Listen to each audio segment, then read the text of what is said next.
guys. We are here with Carlos Cavazo. Lucky enough to have him, and we're going to talk about cars and guitars, which I think are some of the two best subjects of all time. And we're lucky enough that Carlos brought a bunch of his favorite guitars. But first, let's get the car portion out of the way, because we're such car guys, right? I'm definitely an Italian car fan. Right. We're sitting here right behind your new 360 Modena, but then behind us is your old Countach. You're right. Now, was that your first Italian? Actually, this is the second Ferrari I've owned, and I had a Lamborghini in between the two. But I had that car for like 30 years. So this was your baby back then, huh? Sure was, yeah. But fond memories, I would imagine. I do have a lot of good memories in the car, and it just kind of went downhill for me. I ended up getting married and buying a house, and all my attention went into that, and just didn't have it what it took to get this thing going, you know. And yeah, house marriage would definitely take some resources. I was single when I bought this car. You know? What? Didn't have any kids. Now I got two. And it was white, and the doors open up, scissor doors, and it was loud. What an outrageous car! It is. It's a great car, and I'm very fortunate that a friend of yours and mine, Rusty, he was interested in the car. He's a customer of Francos European, and he really wanted the car, and we worked out a deal, and I got that, and he's got this, and we're all happy. Huh? Love it, love it. Now, I can't wait to see it when it's all done, because it's going to be great. They're doing some, modifications to the motor as well. You know, I'm sure the interior too. Full restoration. Oh yeah, ground up. Yeah, which it's going to be an amazing car though when it's done. It'll be. I would say these are one of the few cars that is worth total restoration. You know what I mean? Oh yeah, it's worth it. Yeah, these cars fully restored could probably fetch over $500,000 easily. Where'd you get this car again? On Robertson? I bought this car in 1985 on Robertson Boulevard. I happened to be driving by and I saw it, and I'd been looking at either a Ferrari Boxer or one of these, and I saw this one. It looked like great condition, and it was. And I went in there and bought it after about a couple of days, and I've had it ever since. The car came from Germany. But the guy who bought it in Italy had it shipped to Germany, and he owned it there. Then he shipped it to LA, a guy named Aaron Rosen, and I purchased it from him. Got it. And we went over, it was carbureted, but then to pass smog. And I had to have it all redone to pass the California emissions, and ever since then it wasn't as good. You know. Sure. Now Franco and Rusty are going to change it back to its original way, and it's going to be much better. Carbureted is going to sound amazing. I never had a problem with it when it was carbureted. I drove it everywhere, and never was a problem. And after the fuel injection, it just wasn't designed that way. It's choking that engine down, and just, yeah, wasn't as good. I gotta say, the Problems sound started rising. The sound of carburetors sucking air, nothing like that. Nothing like that, yeah, you know? Really. What did you say the fastest speed you remember doing in this car was? 140 to 150, just for like about maybe less than 30 seconds. I was cruising along about 60 miles an hour, and I just wanted to see. It was late at night, nobody was on the road. I figured, let's see what this car can do. So I jumped on it just for about 15 seconds maybe, and we were already up to 150 miles an hour. So I shut down. I didn't want to get pulled over. Just wanted to experience it for a few seconds. So. That must have been the best few seconds ever. Actually it handled better at those speeds. It's made for those speeds. Oh, I bet it did. Everything comes into play. Oh, that's why this is here, and that's why that is there. So when you're going 180 miles an hour, that makes sense to me. I'm a sucker for exotic cars myself. I probably have them the rest of my life. I've always had them since I was probably like in my mid-20s, and it's an expensive game, it is, but there's something about driving these cars. It's just magical. You have one too, so it's You're so involved. It's just you're not driving a car. You're driving a work of art.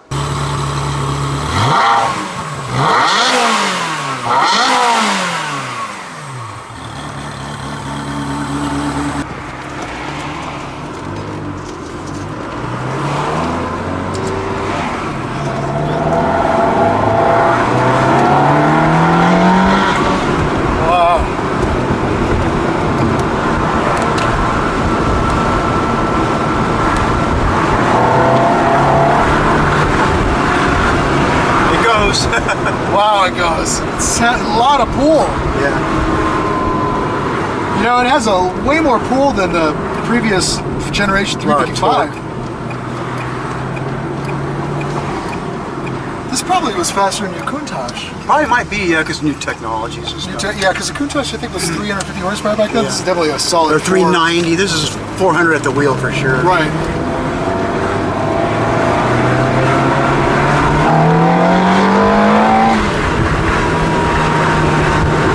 Wow, and that felt like it had so much more to go. Oh yeah, it did. Like it was just getting started.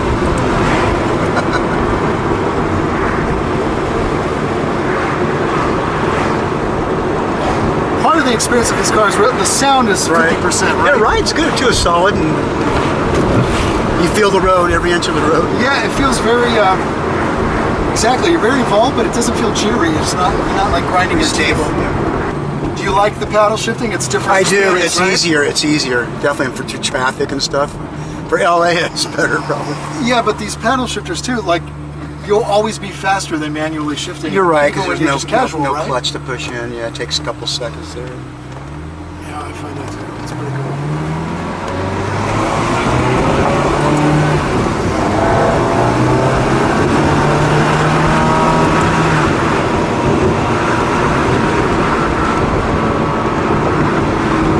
It would be hard for me to imagine owning this car not hitting 100 miles an hour. On residential streets all the time. You want to push it. You want it so bad, like because you feel the power. It's tempting. It is. It's constantly seducing. For somebody you, who has a lot of speeding tickets, I wouldn't advise getting a car like this. And it's red. Come get me, right? And the horn. That's the only thing I like about the car. It doesn't have like an Italian-sounding horn.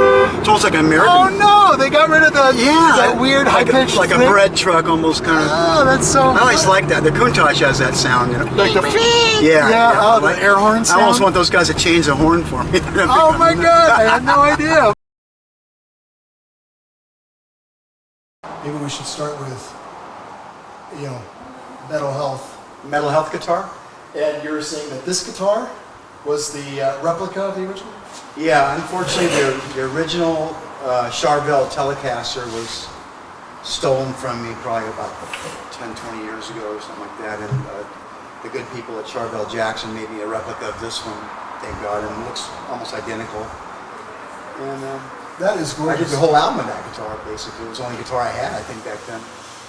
And they did the neck and everything exactly like that? Yeah. Even the pickup, same gain, I sent them same pictures output? of it. I sent them the pictures of it, and they tried to reproduce it exactly. Was that your main guitar, the only guitar you tracked? Well, pretty much, yeah. I mean, we were kind of broke back then, and we don't have a lot of money. I think I had a backup guitar that wasn't as good as this one, but and when we were doing the clubs, getting ready to record the record, when we got our deal, it was pretty much the only guitar I had. You know, it's amazing back then. You're like going to the clubs. The records done today, a lot of them are done in bedrooms or they're With done. today's technology, sure. Right, they're not like, let's iron these songs out in the clubs first and then hit the studio. Time is money. Right. Budgets are low. You got to go into track. Now, like when you went in and tracked that record with this guitar, is that like 1, 2, 3 takes and you had to be quick kind of thing? Yep. Some people spend more time than others, but you just do it until you get it done. What's your favorite thing about this guitar? I like the whammy bar, and the sound of it was good. I use it a lot. It's in a lot of photos. You can see the colors of the '80s guitars, how that was a thing back then. It was like, who had the biggest hair, who had the most colorful guitar, who had the coolest outfits. Okay, well everything was outrageous. You got a Countach, that's the '80s, and that one behind there is '80s. You can see those brilliant colors. So I see Les Pauls. That was the thing. Jacksons. That was the thing, right? Well, yeah, you got to be loud on stage. I mean, everything was outrageous, which is who's the loudest. It was all about who's the loudest. Love that. How many amps did you actually run on stage back then? I've never used more than 2 heads, or maybe 3, and 2 bottoms, sometimes 4. I never use the tops because they're too loud right in your ear. Right. The bottoms are better and right below you, but I never use probably more than 2 amps in any given time. Yeah, but you're talking But the rest of it's for looks. 200 watt amps. No, 2 Marshall watt, 100s. a pair of each having 100 watts. Yeah, 200 watts. Right. Pushing and forward. maybe not all the way up. I use distortion box and a couple of pedals. Get your gain. Yeah. What's your second favorite guitar? Well, My favorite Jackson guitar is this guitar. This is my favorite soloist.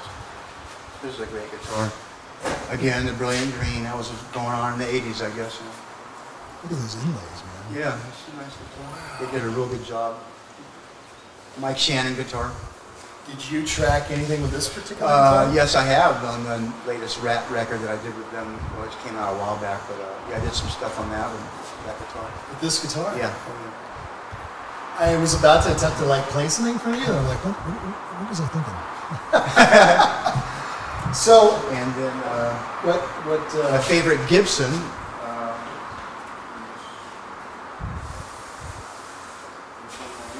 Yeah. Now I see Gibsons, Jacksons, Charvel.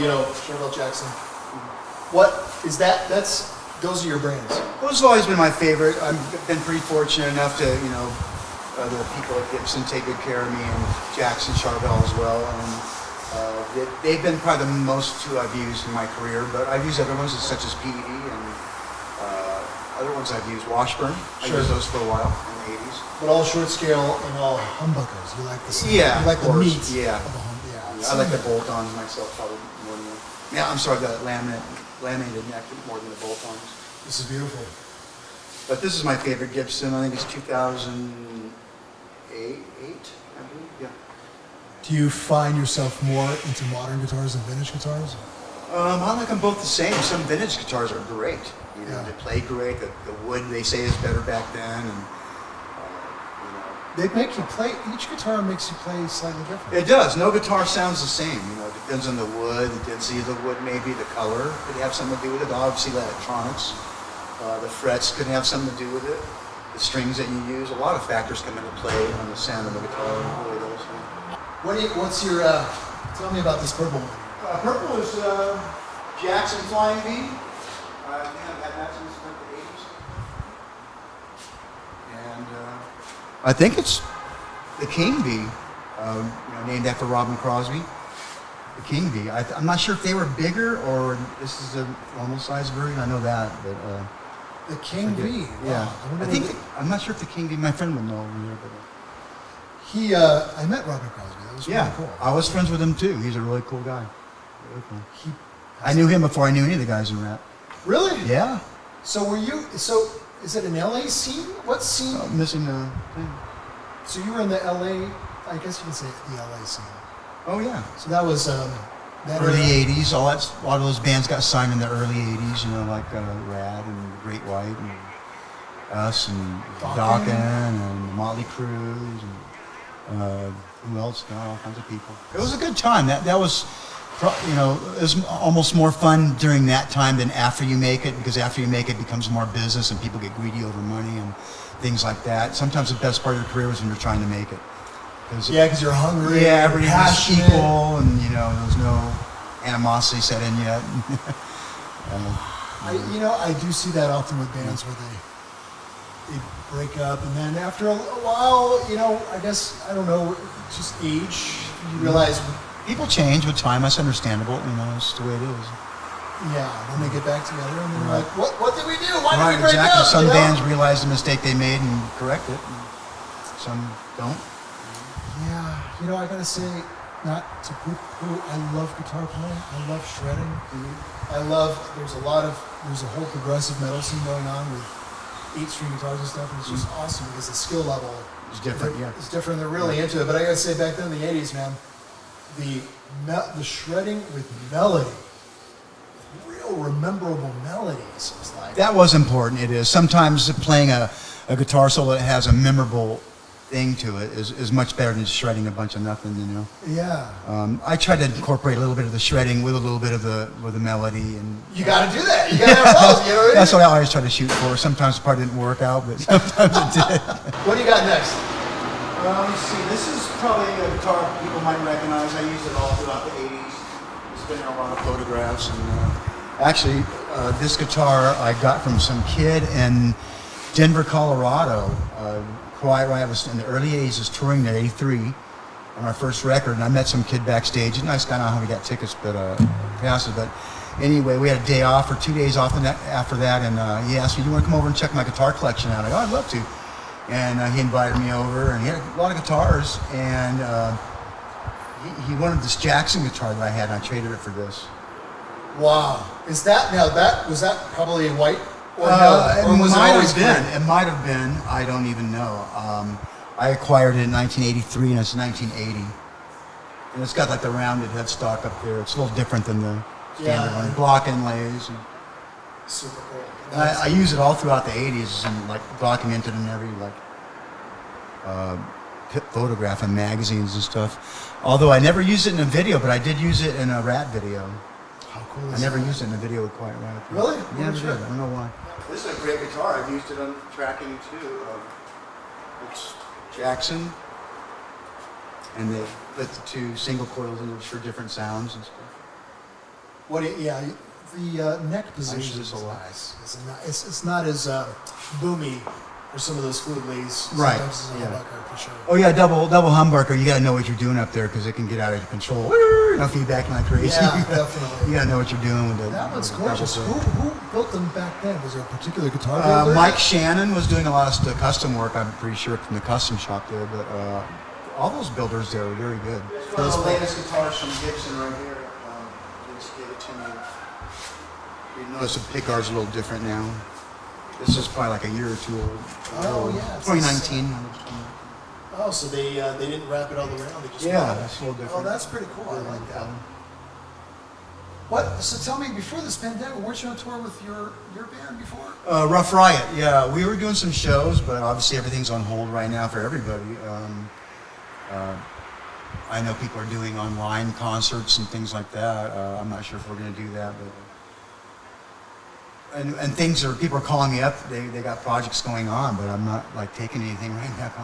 You're kind of right. You're kind of Until just it all like, kind of maybe dies down or something. I don't know. yeah. No, you got to be careful, but it makes sense to kind of regroup and go like, okay, let's chill out for a second, Yeah. and then maybe hit it heavy next year or something. Well, these are beautiful, Carlos. Thanks for sharing. There's definitely some of my favorite I've had since the '80s and to now. What? And the number one was it the number one or just the number one legendary one because you wrote Mental Health? That was probably my number one guitar. That one was quite flying me, and that. Those are the two guitars I love the most. Did you do all the leads then? All the riffs? All the? On that guitar, yeah. Not that one particular, but the one that was. The one that was. Yeah, But I mean, for that record, Yeah. you were the entire. Yeah, I'm pretty sure. Where, I might have used something else here and there, but mainly it was that. where did you record that record? At Pasha Studios over on Melrose and Gower, right next to Astro Burger. We used to go there all the time and eat lunch and stuff at Astro Burger. And just like coming here to Francos, you never know who you're going to meet at Astro Burger. We met like all kinds of people at Astro, celebrities coming down from Paramount, eating lunch there. We meet all kinds of people. It's fun. Did you ever meet? Yeah, speaking of celebrities here, Francos. Franco, for you guys that don't know, Franco European Sports Cars. To say he's the best, most experienced Italian car mechanic is an understatement. Right. You know what I mean? I mean, this guy. I remember walking in here as a teenager, and he was, the parts in his hands of like, ancient Ferraris, that he's rebuilding. I mean, I don't know many people that can actually tune the carburetors of a Countach. You know what I'm saying? He's definitely a genius. But you're right about running in celebrities. You never know you're going to run. I ran into you. I know. Yeah, we ran. Yeah, I never met you all throughout the 80s. I never met you. And then boom. Yeah. It's just so funny. Well, thank you very much for sharing this.